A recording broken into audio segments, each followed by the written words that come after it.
ये आबनाए हुर्मुज़ खोलनी ही पड़ेगी और हम ताकत से इसको खुलवाएंगे। अब्राहम लिंकन को बहुत ही नाकाबिले तलाफ़ी नुकसान पहुँचा, इस हद तक कि उसे अपना फ़ासला ईरान से पहले बढ़ाना पड़ा। अमरीकी सदर डोनाल्ड ट्रंप जो अपनी बात घुमा फिरा कर करने के कायल हैं, उन्होंने एक बार फिर एतराफ़ शिकस्त कर लिया है। ये एतराफ़ शिकस्त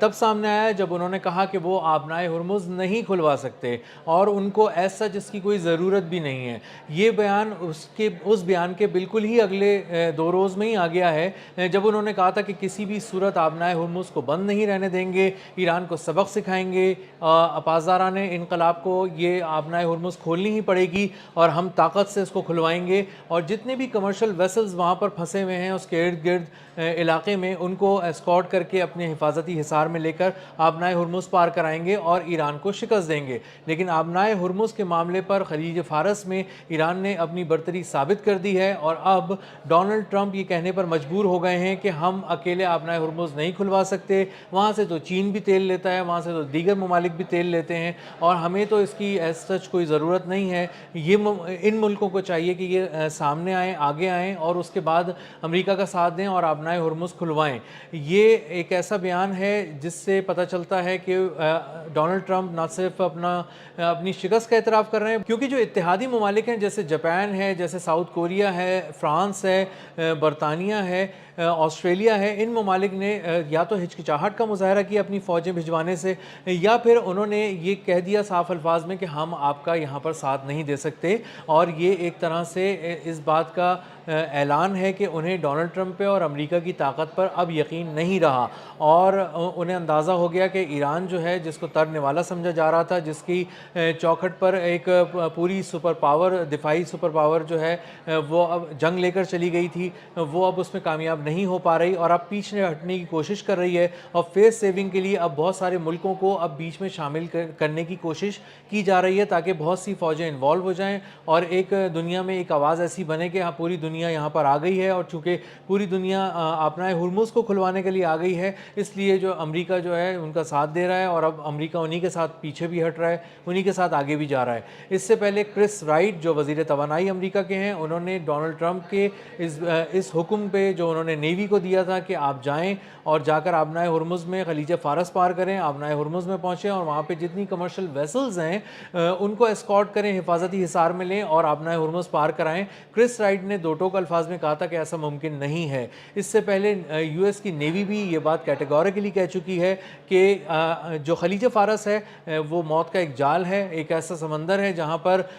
बहुत अरसे काम किया है ईरानी पासदारान इनकलाब ने और दिहाइयों से बिछाए हुए इस मौत के जाल में अमेरिका जाके फंस नहीं सकता। बहुत रीसेंट डेवलपमेंट्स ये हुई कि अब्राहम लिंकन जो उनका बहरी बेड़ा था और ताकत का एक महवर समझा जाता था और वो नाकाबिले तस्खीर करार दिया जाता था और इस हद तक कि उसको तबाह करना तो बहुत ही दूर की बात है, उस तक पहुंचा भी नहीं जा सकता था और उस तक फायर किया जाने वाला हर प्रोजेक्टाइल, हर किस्म का मिसाइल और किसी भी किस्म का जो हथियार है उसको बहुत दूर ही तबाह कर दिया जाता था और उसके करीब भी नहीं पहुंच पाता था वो हथियार। लेकिन देखा यह गया कि पिछले कुछ दिनों के दौरान अब्राहम लिंकन को बहुत ही नाकाबिले तलाफ़ी नुकसान पहुँचाया गया ईरान की जानिब से मुसलसल हमलों में और ईरान ने अपनी एक नई वॉरफेयर जो टेक्नोलॉजी है, जो ख़ास तौर पे इलेक्ट्रॉनिक वॉरफेयर की जो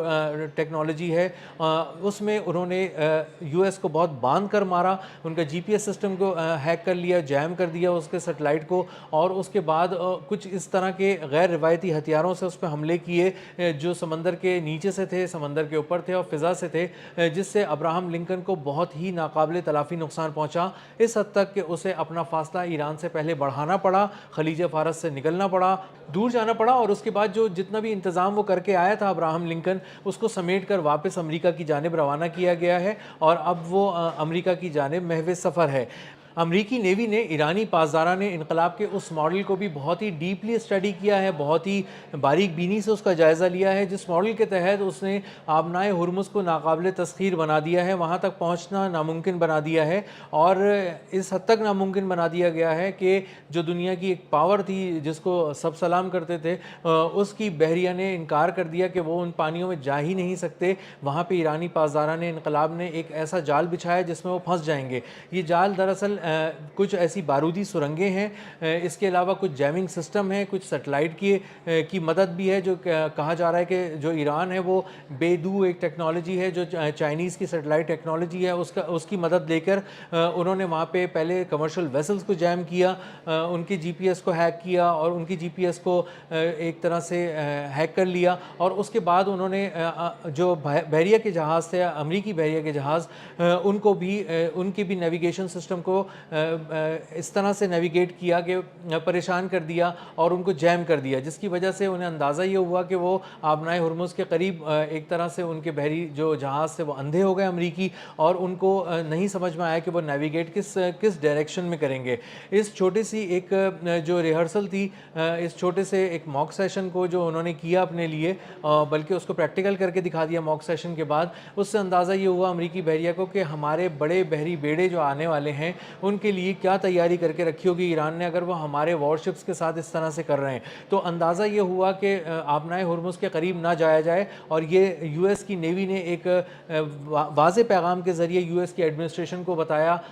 यूएस की एडमिनिस्ट्रेशन ने इस बात को एक्सेप्ट किया, लेकिन डोनाल्ड ट्रंप ये मानने को तैयार नहीं थे कि वो किसी तरह से हार मानेंगे खलीज फ़ारस के पानियों में, और वो ये सोच रहे थे कि हम तो यहाँ पर आए थे ये सोचकर कि हम ईरान को बहुत ही आसानी से दबोच लेंगे, ये एक सिनेमैटिक वॉर होगी, एक बहुत ही अच्छे से वॉर रूम में बैठ के, ठंडे कमरे में बैठ के कॉफ़ी इंजॉय करते हुए देखेंगे वो कि किस तरह ईरान पे कब्ज़ा कर लिया गया, और उनकी फ़ौजें जिस तरह वेनेजुएला में उतरी और उनके सदर निकोलस मदुरो को उठाकर ले गई। इसी तरह के शायद रिजीम चेंज अचानक ईरान में कर दिया जाएगा, लेकिन उसका अशर अशीर भी वहाँ पे एग्जीक्यूट नहीं किया जा सका, और वो पूरी फ़ौजी हिकमत अमली जिसके साथ अमेरिका यहाँ पर आया था, हमलावर हुआ था ईरान पे, वो पता चला कि ये तो बिल्कुल ही एक रेत की दीवार साबित हुई है, और एक ही फूंक में ईरान की जो क़यादत है उसने अमेरिका के इस पूरे फ़ौजी हिसाब किताब को उड़ा के रख दिया है। तो अब ईरान के ख़िलाफ़ जंग में अमेरिका तनहा हो चुका है। पूरी दुनिया में जो उसके इत्तेहादी थे वो उसका साथ छोड़ चुके हैं। जो बड़े ममालिक थे, जो समझदार ममालिक थे, जो फ़हम रखते थे इस सारी जंग का, उनको अंदाज़ा है कि अमेरिका इस जंग में बग़ैर किसी प्लानिंग के कूदा है। अब उसको कोई फेस सेविंग नहीं मिल रही, कोई एक ऐसा पैसेज नहीं मिल रहा जिसको एग्ज़िट का रास्ता कह सकें, और अब डोनाल्ड ट्रंप फंस चुके हैं, और एक फंसे हुए इंसान को और डूबते हुए आदमी को बचाने से बहुत बेहतर है कि वो अपने आप को पीछे रखें और अपना जो इमेज है उसको और उस अपनी साख को किसी तरह से बचा लें। तो अब डोनाल्ड ट्रंप जो हैं वो कैटेगोरिकली ये कहकर कि आबनाए हुर्मुज़ खुलवा देंगे और ये चंद मिनटों की बात है और सबको उड़ा देंगे जो उस रास्ते में आएगा, कहकर फंस चुके हैं। और अब ये उनकी तरफ से इतराफ़ शिकस्त आ रहा है सामने कि वो आबनाए हुर्मुज़ नहीं खुलवा सकते, और जिसको तेल लेना है, जिसको तेल गुजारना है अपना, वो ख़ुद ही उसका इंतज़ाम करे, चीन इंतज़ाम करे, कोई और मुल्क इंतज़ाम करे। अब ये अमेरिका की ज़िम्मेदारी नहीं है कि वो आबनाए हुर्मुज़ खुलवाए।